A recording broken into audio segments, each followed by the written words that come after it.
The river had risen 3 feet overnight, and by dawn the crossing at Tallow Ford looked like something out of a nightmare, all churning brown water and debris spinning past in the current. Torin Javens stood at the edge of his barge landing, watching an orc woman pace the far bank with a herd of cattle that would not budge toward the flood. He could hear them bawling even over the roar of the water.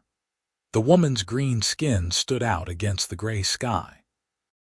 She was shouting at the lead cow, her voice lost in the distance and the noise. Torin studied the water. He had ferried this crossing for 11 years. He knew its moods. This one was dangerous but passable if you respected it. He watched the woman give up on coaxing the herd and sit down on a rock with her head in her hands. That decided him. He untied the barge and began working it upstream along the near bank to gain the angle he would need. It took him the better part of an hour to pole and rope the flat-bottomed barge across. The woman stood when she saw him coming.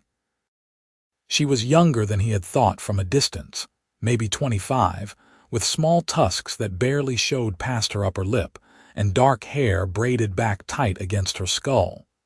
She wore leather trousers and a wool coat that had seen hard use. Her ears came to slight points. She stared at him as he beached the barge on the gravel bar. "You are the ferryman," she said, "not a question." "I am." Torin looped the bow line around a boulder twice his weight. "Your herd will not cross." She looked back at the cattle clustered 30 yards up the bank, 40 head he counted. "Good stock, nervous as cats. The water came up in the night, they will not go near it. I will bring them across." He nodded toward the barge. "6 at a time, maybe 7 if they are calm." She studied him. Her eyes were amber, an unusual color. "That will take days. 3, I think. Maybe 4. He looked at the sky. "Rain is finished. River will hold steady or drop." "Why would you do this?" Torin shrugged. "It is my job. You need to cross. They need to cross." He tilted his head at the herd. "What is your name?" "Greta Blacktooth." She paused. "My clan is Blacktooth. We are driving these cattle to the western range before the first snow. If we lose a week here, we will be caught in the high pass. Then we should start now." Torin walked past her toward the herd. Greta followed. The cattle shied when he approached. He stopped 10 feet away and stood still, not looking directly at them, letting them take his measure. After a minute, the lead cow, a rangy brindle with a white face, stretched her neck toward him and blew air through her nostrils. Torin waited. The cow took a step, then another. He let her come all the way to him before he moved, and when he did it was only to reach out and scratch behind her ear. She leaned into it. "Her name is Rosie," Greta said quietly. "She has led the herd for 3 years. Rosie will go first. The others will follow her." Torin ran his hand down the cow's neck. "Get your rope." They spent the next hour cutting Rosie and 5 others from the herd and leading them down to the barge. The cattle balked at the ramp. Torin fetched a bucket of grain from the storage box on the barge and let Rosie eat from his hand while standing on the deck. When she was calm, he backed away, grain bucket in hand, and she followed. The others came after. Greta stared. "You have done this before. Cattle, horses, sheep, pigs." Torin secured the gate at the back of the barge. "Even a camel once. That was interesting." He picked up the pole. "Stay here with the others. I will be back in 2 hours." The crossing was brutal. The current caught the barge the moment he pushed off and swung it downstream. Torin leaned into the pole, every muscle in his back and shoulders burning as he fought to keep the angle right. The cattle shifted and moaned. Rosie stood steady in the center, chewing her cud as if this were nothing. Torin blessed her for that. The others took their cue from her and stayed calm. The landing on the east bank was a flat stretch of mud and stone that Torin had built up over the years with gravel and timber. He ran the barge onto it harder than he liked, but the current gave him no choice. The impact threw him to one knee. He got up, opened the gate, and led Rosie off. The others followed. He tied them to the hitch line he kept for this purpose and poled the empty barge back across. Greta was waiting with the next 6. That looked hard. It is hard. Torin's shoulders were already aching. We will manage. They worked until dark. 4 crossings. 24 cattle safe on the east bank. Torin's hands were raw from the pole, and his legs shook when he climbed off the barge for the last time that day. Greta had crossed with the final load and stood looking at him in the twilight. "You need to eat," she said. "I have food. Not enough." She pointed at the small cabin that stood back from the landing. "That is your home." "Yes. I will cook." She started toward the cabin without waiting for an answer. Torin followed because he did not have the energy to argue. The cabin was one room with a fireplace, a narrow bed, a table, and not much else. Greta looked around and nodded as if it met her expectations. She found his store of dried meat and beans, got a fire going in the hearth, and set water to boil. Torin sat at the table and watched her move around the space. She was efficient, no wasted motion. Her hands were scarred across the knuckles. "You have cattle of your own," he said. "My family does. These belong to the whole clan. 20 families." She stirred the pot. "We drive them to the high pastures every autumn and bring them back in spring. This year the river is against us. The river does what it wants." "Yes," she glanced at him. "You do not talk much." No, she almost smiled at that. Her tusks caught the firelight. "Good, I am tired of talking." They ate in silence. The stew was plain but hot and filling. Torin felt his strength start to come back. When they finished, Greta washed the bowls in the bucket of river water by the door and set them to dry. "I will sleep with the herd," she said. "We will start again at first light." "All right." She paused at the door. "Thank you for this." Torin nodded. She left. He sat at the table for a while longer, listening to the river, then fell into bed and slept like the dead. The second day was worse than the first. The current had picked up overnight despite the clear sky. Torin had to fight for every foot of progress, and twice the barge nearly swung broadside. The cattle sensed the danger and fought the loading. One young steer kicked Greta in the thigh hard enough to knock her down. Torin saw her go white around the mouth, but she got up and kept working. By midday they had moved another 18 head. 22 remained on the west bank. "Your leg," Torin said when they stopped to rest. "It is fine. You are limping." "It is fine." She looked at him with those amber eyes and he let it go. The third day the river began to drop. Not much, but enough. Torin felt the difference in the current immediately. The crossings went faster. By evening they had brought the last of the herd across, and all 40 head were grazing the east bank meadow under a cold autumn sky. Greta stood beside Torin at the water's edge, watching them. "I do not know how to thank you," she said. "No thanks needed. You saved our season, maybe our clan." She turned to face him. "We would have lost weeks trying to find another crossing. The snows would have caught us in the pass. We would have lost half the herd, maybe more." Torin shrugged. "I did my job. This was more than a job." She reached into the pouch at her belt and pulled out a small leather purse. "This is what we can pay." He took it. It was light. He opened it and counted 6 silver coins. "This is too much." "It is not enough. The crossing costs 1 silver for a wagon, 2 for a large herd. You have paid 3 times the price." He held out 4 coins. She closed his fingers over them. "Keep it, please." They stood there with his hand between both of hers. Her palms were warm and rough with calluses. Torin felt something shift in his chest, a strange tightness he could not name. He pulled his hand back carefully. "I will keep it," he said. "But only if you stay tonight and rest before you push on. You are limping worse than this morning, and your herd needs a day to settle." Greta considered that. All right. 1 night. She did not sleep with the herd that night. She stayed in the cabin, and Torin gave her the bed while he took his blankets to the floor by the fire. She protested, but he told her she was hurt and needed the rest. She finally agreed. He lay awake long after her breathing had evened out, staring at the ceiling beams and wondering what was wrong with him. In the morning, Greta's leg was swollen and purple from hip to knee. She could barely walk. Torin took one look and shook his head. "You are not driving cattle anywhere." "I have to. The clan is waiting at the fork of the West Trail. They expect me in 4 days." She tried to stand and gasped. "You will send word. I will ride to the fork and tell them you are delayed." Torin crossed to the corner where he kept his tack. "They can come here or wait for you." "Your choice. You do not have to do that. I know." He slung the saddle over his shoulder. "But you cannot ride, and someone needs to tell them."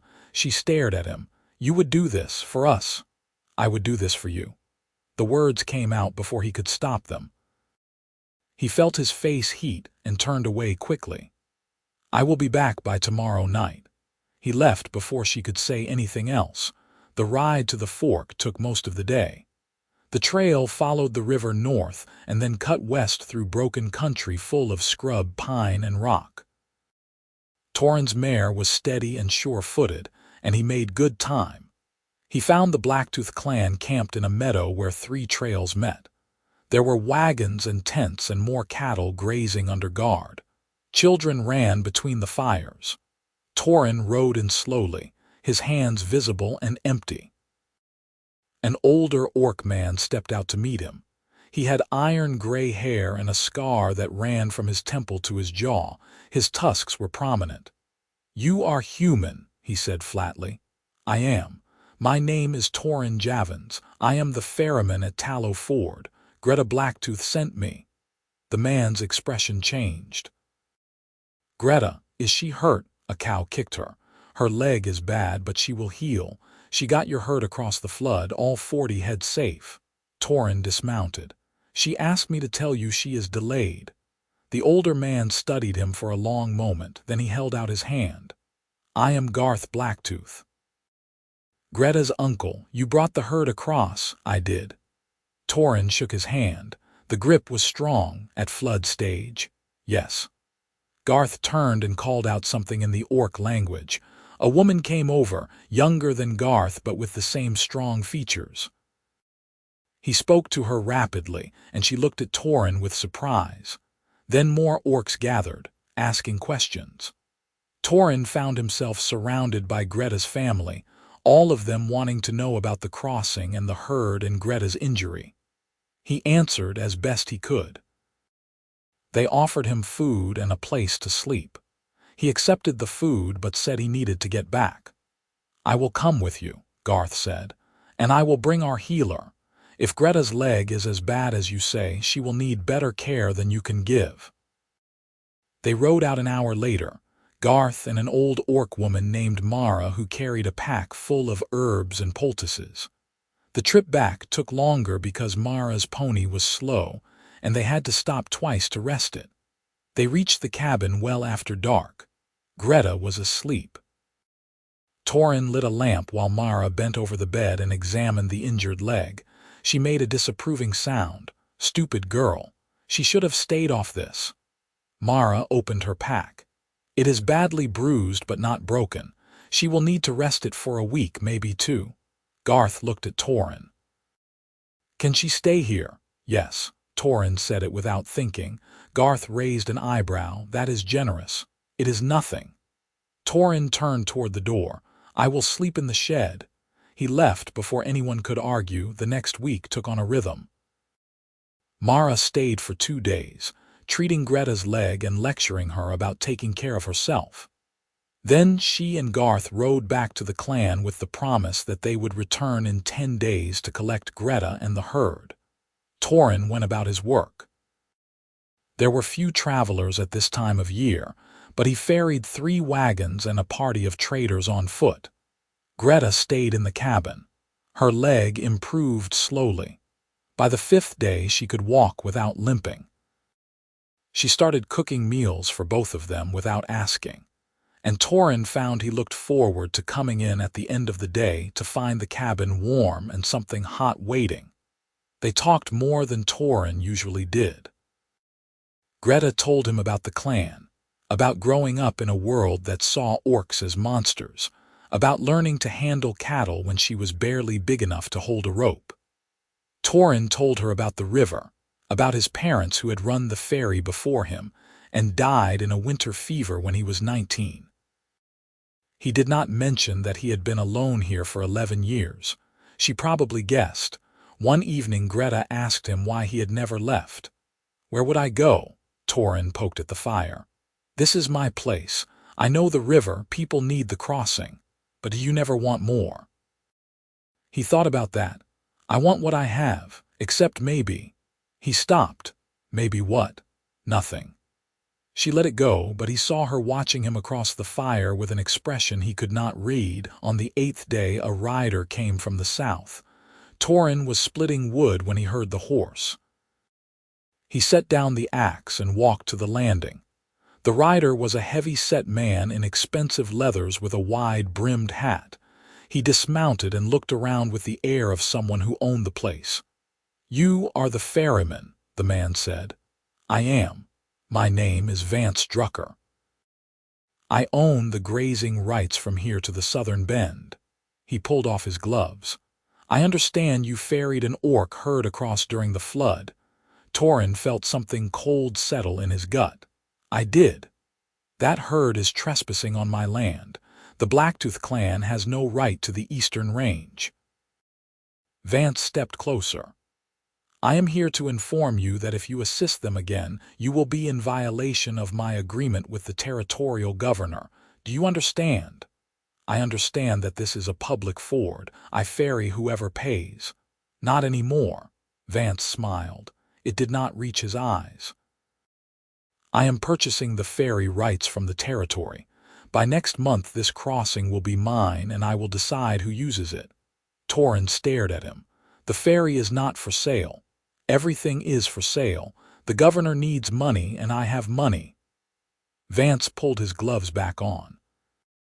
"Thought I would do you the courtesy of letting you know in person.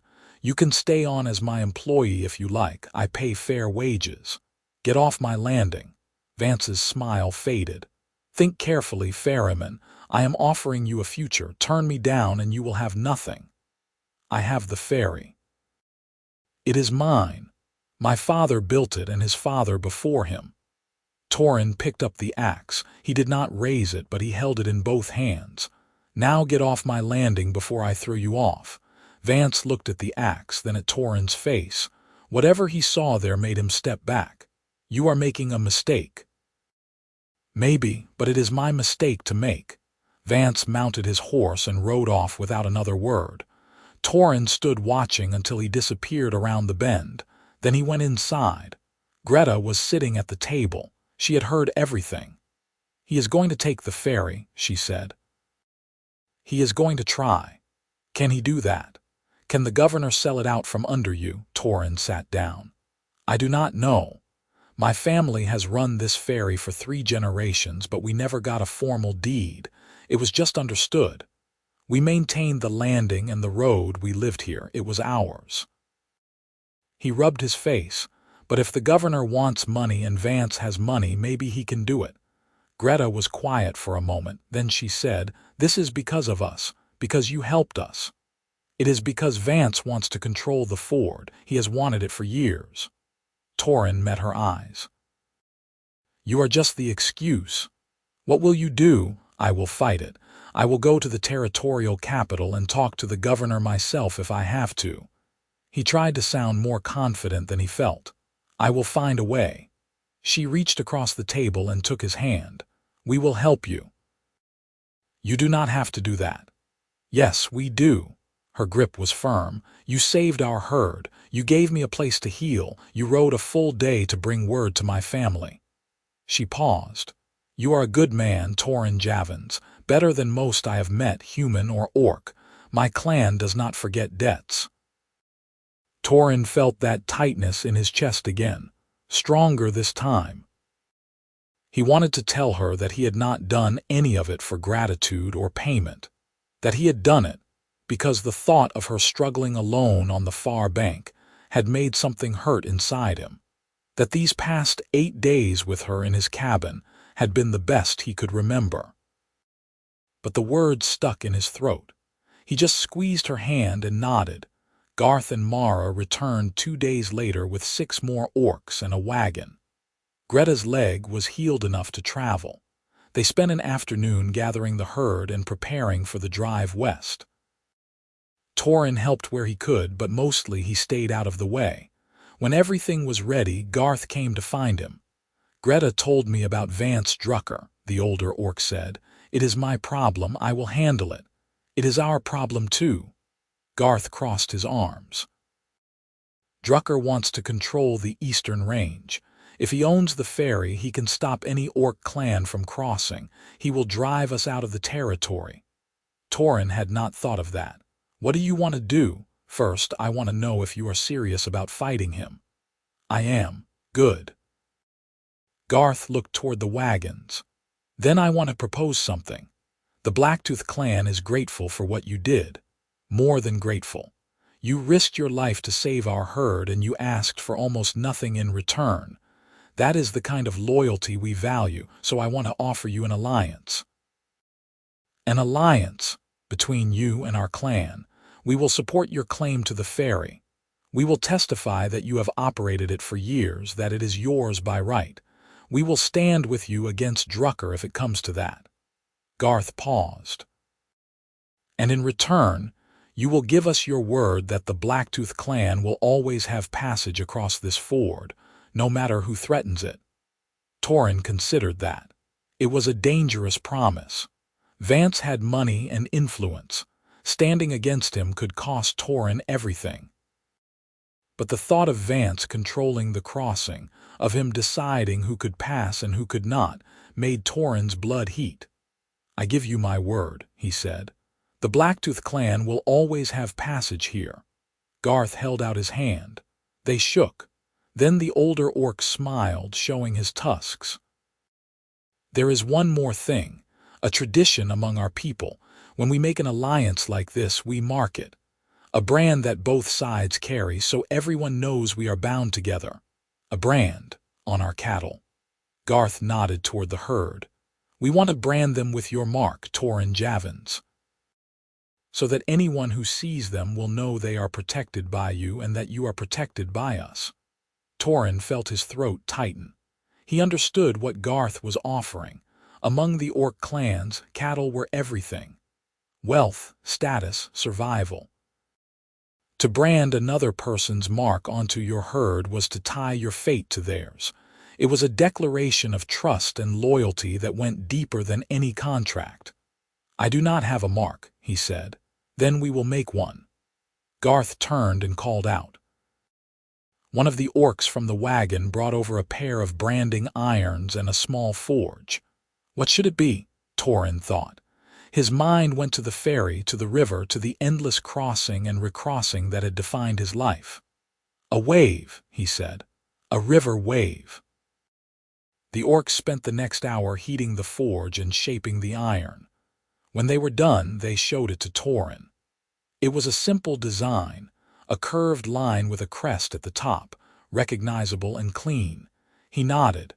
They built up the fire and heated the brand until it glowed orange. Then they brought out the first cow. Torin had never branded cattle before. Garth showed him how to hold the iron, how to press it firmly and hold it steady, how to pull it away clean. The cow barely flinched. The mark stood out clear on her hide, a wave that would mark her as Blacktooth cattle under the protection of Torin Javens. They worked through the herd, all 40 head. It took the rest of the afternoon. When they finished, the sun was setting and Torin's arm ached from holding the iron. He stood looking at the cattle, at the marks on their sides, and felt something settle in his chest. A belonging. A purpose beyond the river. Greta came to stand beside him.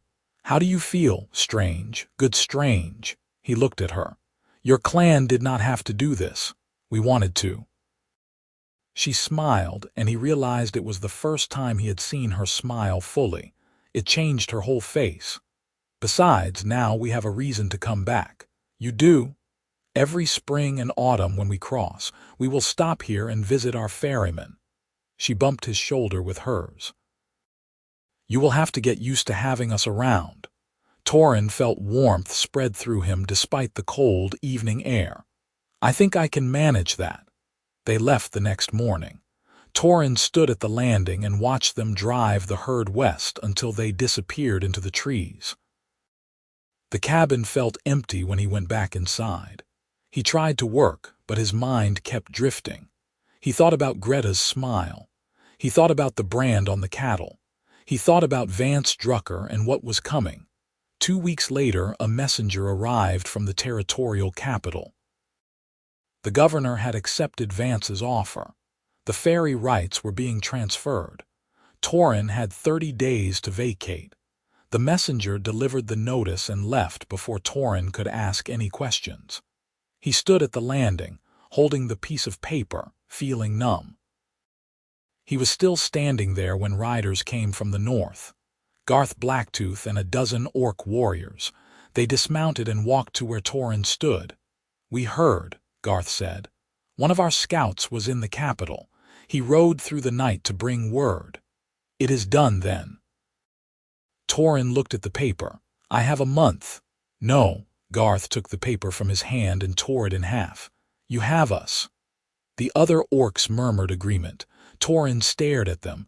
You cannot fight the territorial governor. We are not fighting the governor, we are fighting Vance Drucker. Garth dropped the torn paper into the river. Drucker thinks he can buy his way to controlling the range, but he does not understand orc law and he does not understand loyalty. This ferry belongs to you. Your family built it. You have operated it for years. We will testify to that. The governor will not care about testimony. Maybe not. But he will care about a clan war. Garth's expression was grim. If Drucker takes this ferry, we will consider it an act of aggression. Every orc clan in the territory will hear about it. We may be a minority here, but we are not powerless. The governor knows that. Torin shook his head. I cannot ask you to risk war over this. You are not asking, we are offering. Garth put a hand on his shoulder. You stood by us when you had no reason to. Now we stand by you. That is how alliances work. Over the next week, more orcs arrived. Not just Blacktooth, but members of other clans who had heard what was happening. They made camp near the landing. They brought food and supplies. They treated Torin like one of their own, clapping him on the back and calling him friend. Torin had spent 11 years alone on this river. The sudden presence of so many people felt overwhelming, but it also felt right. Greta arrived on the 8th day. She rode in alone and Torin felt his heart jump when he saw her. She dismounted and came straight to him. I heard what happened. Your uncle is here. Half your clan is here. I know. She looked at the camp at the orcs moving around the fires. Garth sent word. I came as soon as I could. You did not have to come. My leg is fine. She turned to face him fully. Torin, I need to tell you something. He waited. She took a breath. That night in your cabin when you gave me your bed and slept on the floor, I knew. Her amber eyes were steady on his. I knew you were different. Not just kind, but good in a way that goes all the way through. And every day after that, every time you helped without asking for anything, every time you worked until you could barely stand, I knew more. Torin's mouth had gone dry. Greta, let me finish. She stepped closer. I have met a lot of humans. Most of them see me and see a monster. Some of them pretend not to, but it is there in their eyes. You never looked at me like that. You just saw me, and she stopped, started again. I have been thinking about you every day since I left. I told myself it was gratitude. I told myself I was just worried about the ferry. But it is not that. What is it? His voice came out rough. I do not know the word for it yet, but I think you might. She reached up and touched his face, her rough palm against his cheek. Tell me I am wrong. Tell me you do not feel this. Torin put his hand over hers. "You are not wrong." "Then say it, please." He struggled with the words. He had spent 11 years alone and he had forgotten how to speak about things that mattered. But Greta was looking at him with those amber eyes, waiting, and he could not let her wait any longer. "I have been alone here for so long. I thought that was just how it was, how it would always be. Then you showed up on the far bank with your cattle and he stopped, tried again. I ferried you across because it was the right thing to do, but I kept helping because I could not bear the thought of you leaving. And when you did leave, it felt like the river had taken something from me, something I did not know I needed." "Torin," she said his name like a prayer. "I love you," he said.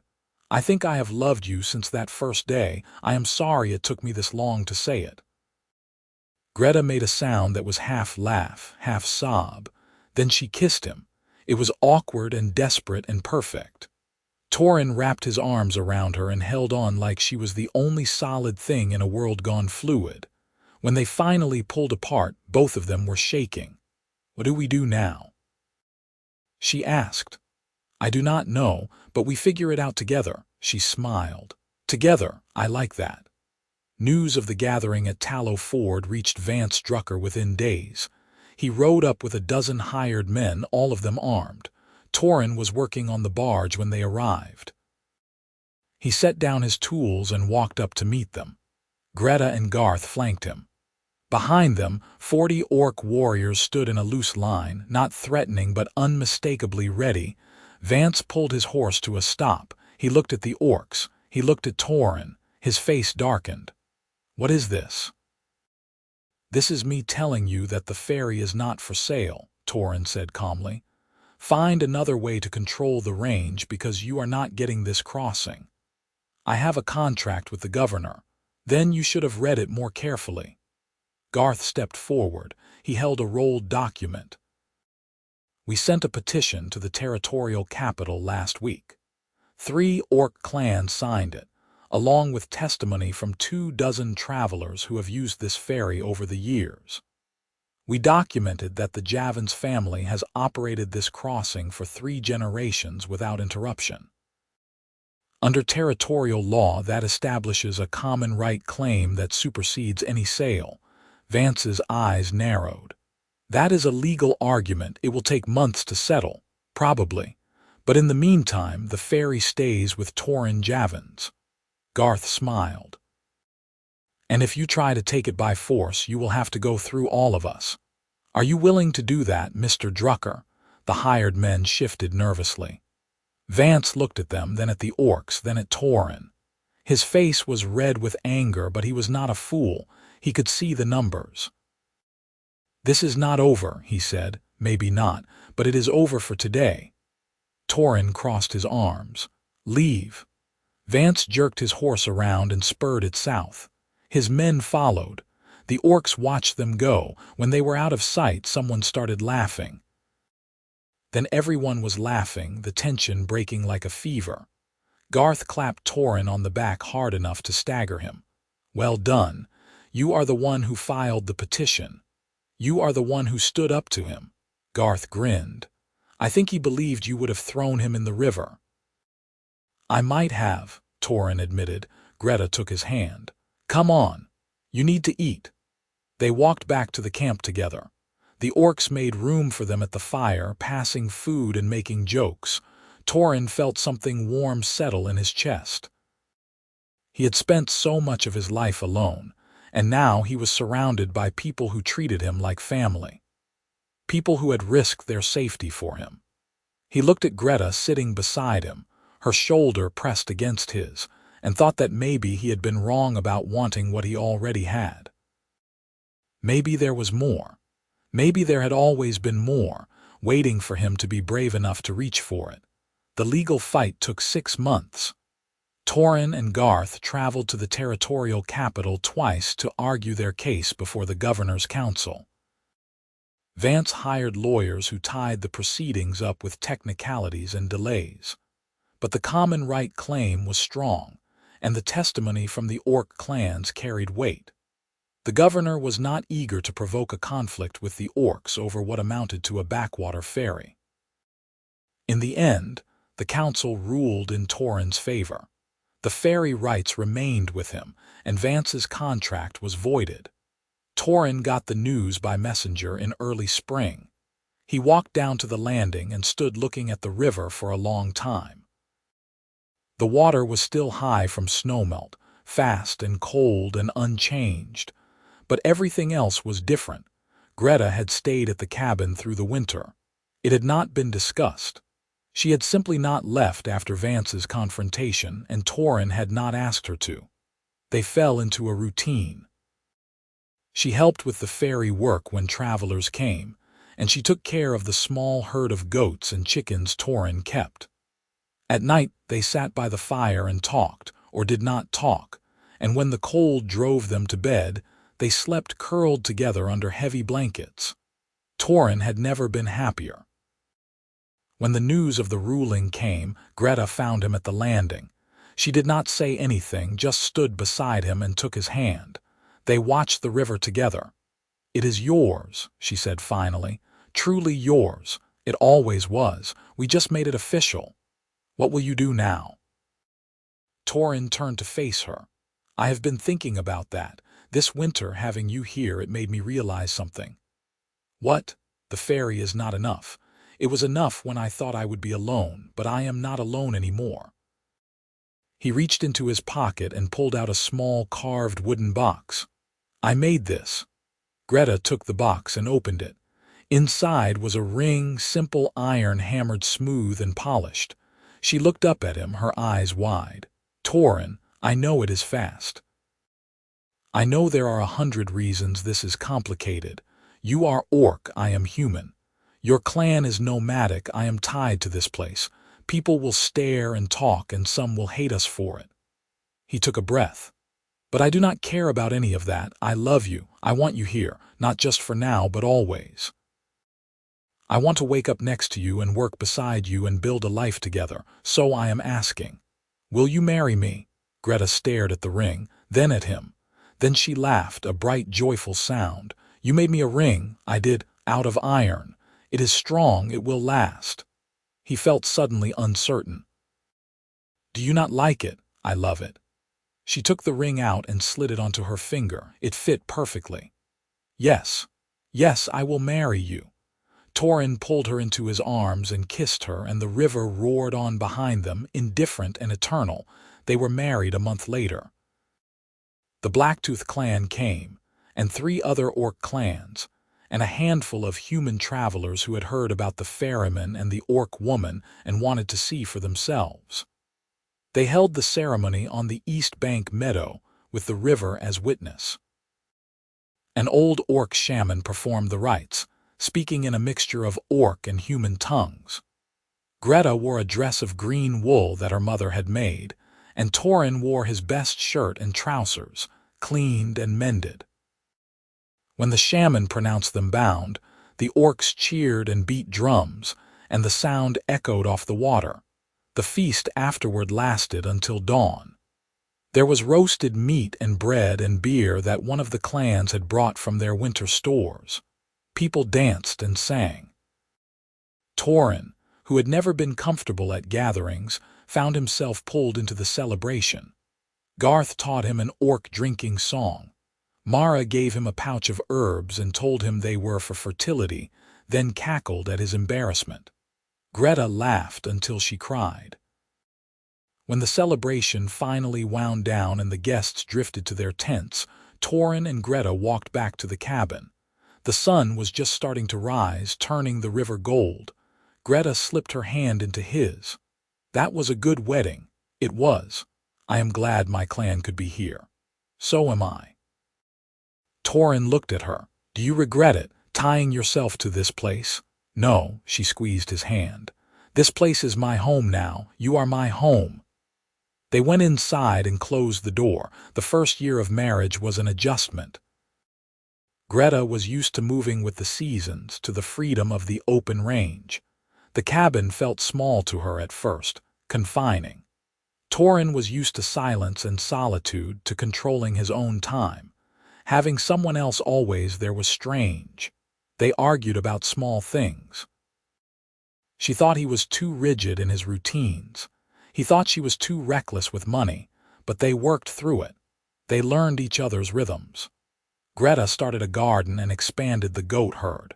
Torin built an addition onto the cabin, a second room that gave them more space. Slowly the rough edges smoothed. The Blacktooth clan came through twice that year, spring and autumn, driving their cattle to and from the high pastures. Each time they stopped at the ferry for a few days, and each time Torin felt the bond between him and the clan grow stronger. They brought news from the wider territory. They brought gifts, small things carved or woven. In return, Torin ferried them across free of charge and fed them from the cabin stores. It became a tradition, something both sides looked forward to. The second spring, Greta told him she was pregnant.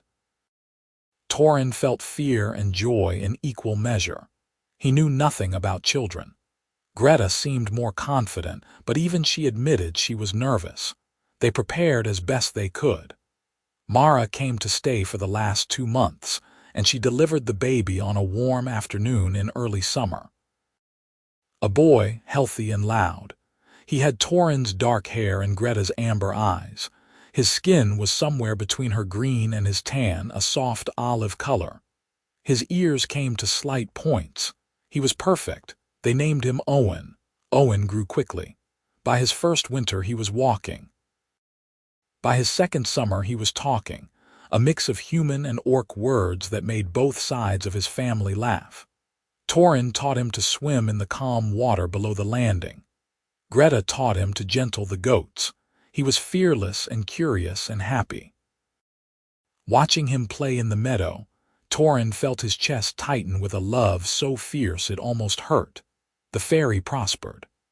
Word had spread about the ferryman who stood up to Vance Drucker, who had married an orc woman and made an alliance with the clans.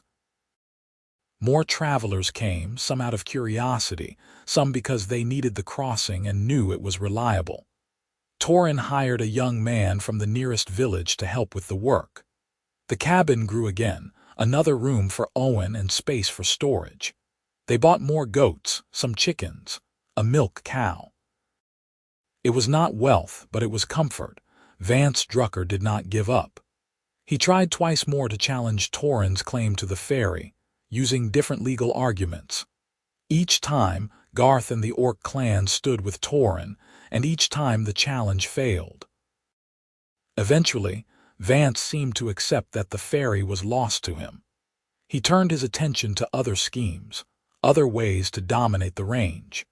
Torin heard rumors that Vance was buying up grazing land to the south, squeezing out the smaller ranchers. It was cruel work, but it was not Torin's fight. He stayed at the ferry and minded his business. 4 years after Owen was born, Greta had a daughter.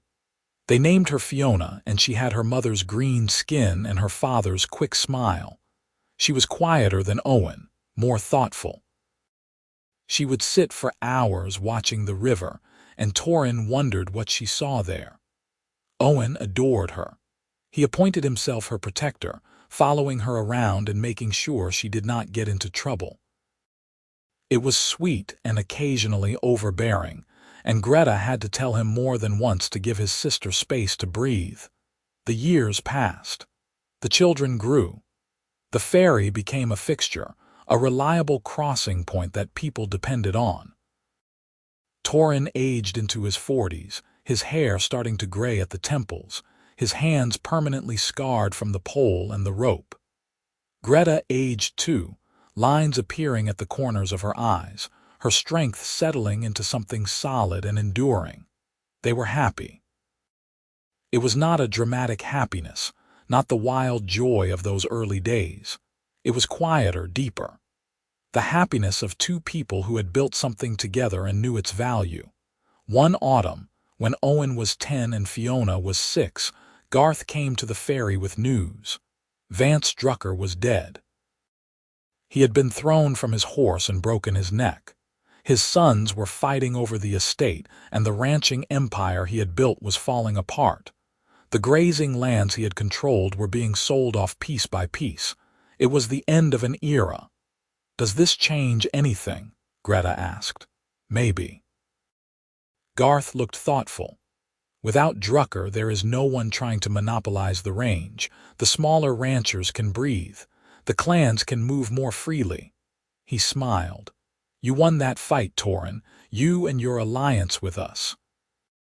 Drucker spent years trying to crush you, and in the end you outlasted him." Torin did not feel triumphant. He felt tired and relieved. "I just wanted to keep the ferry."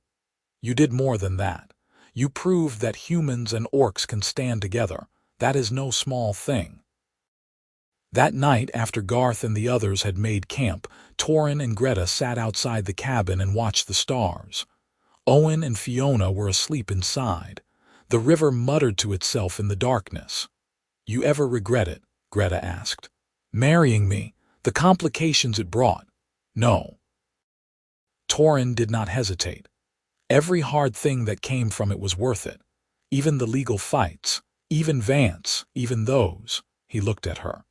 "You gave me a life, Greta. Before you, I was just a man alone on a river. Now I have a family, I have friends, I have a purpose that goes beyond the work."